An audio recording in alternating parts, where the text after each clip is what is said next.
Ladies and gentlemen, welcome to Entrepreneurial Finance, selection criteria of venture capitalists. So, how do venture capitalists select you as an entrepreneur to invest in? What is their criteria actually? As with business angels, venture capitalists have typical characteristics, and not only your business idea is decisive, it is something else, and you might know that it's the entrepreneur. If you look at that relationship, if you look at an entrepreneur, he's handing in a business plan, and the business angel, the VC, asks, why should I give you money? Well, the main thing he looks at is, in the end, the entrepreneur again. Because the entrepreneur is the one who's going to be there over time, and all other things might have changed, especially the business plans never come true. Let's look at that a little more closely. A very old example. Why did Ferdinand and Isabella pick Christopher Columbus? Spanish king and queen. Actually, why did they back Christopher Columbus, telling them, I want to go to India. Please provide money. This is the sea, and I'm going to go there, and I might be back from India. Why did they do that?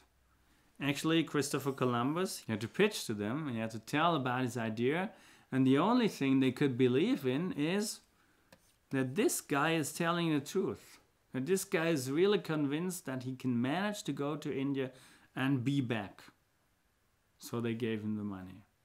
But all the other things were very, very uncertain. And that's actually the same situation we're facing right now. The same situation we face with every tech startup. Does technology work?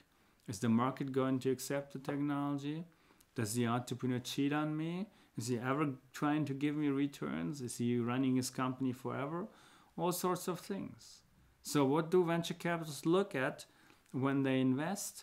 It's basically three deciding factors. First of all, it's the entrepreneur. His ability to take risks, his ability to manage risks, the entrepreneur, his ability to run the company.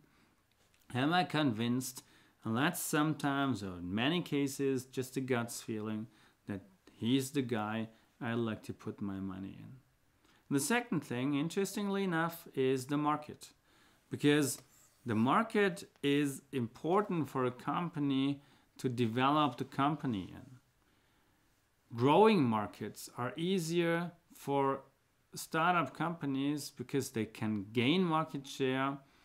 They might take it away from competitors.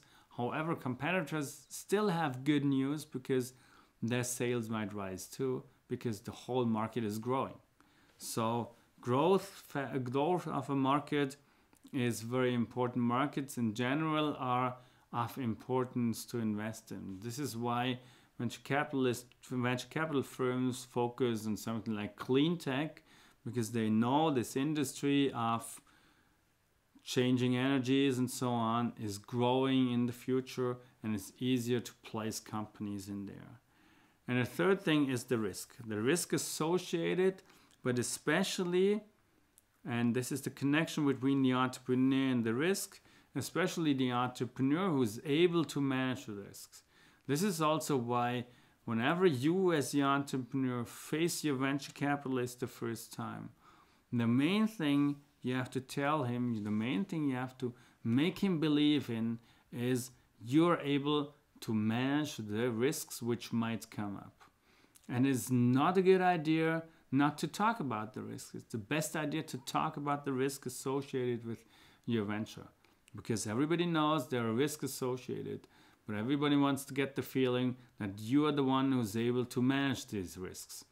If you are able to manage these risks, you might get the risk premium in the market, and this is how you make your company successful. In the very end, this is basic business administration. However, if you follow Guy Kawasaki's blog, and we bash the venture capitalists a little bit, maybe a little too much, because they are still successful people, successful entrepreneurs who now invest. We have to bash the entrepreneurs too, and Guy Kawasaki does it by telling the top 10+1 mistakes of entrepreneurs, especially when facing venture capital. So what's the first thing? Is multiplying big numbers by 1%. It's telling my market is the whole world. I have 7.3 billion customers. That's the world population, I think. And I only need 1% to be very, very successful. This is never working, especially this top-down approach is not working. If you can't show that you're able to, with a bottom-up approach, to get customers, you're not successful. So don't multiply big numbers and just take a percent. Nobody's going to believe in that. Scaling too soon. Show the venture capitalists that you have an understanding of the business. And after you gain that understanding, you can scale the business. If you want to scale too soon, if you want to go international, overseas, whatever, too soon, the only thing you do is multiply mistakes. And multiplying mistakes means multiplying losses. Nobody wants to see that. Partnering.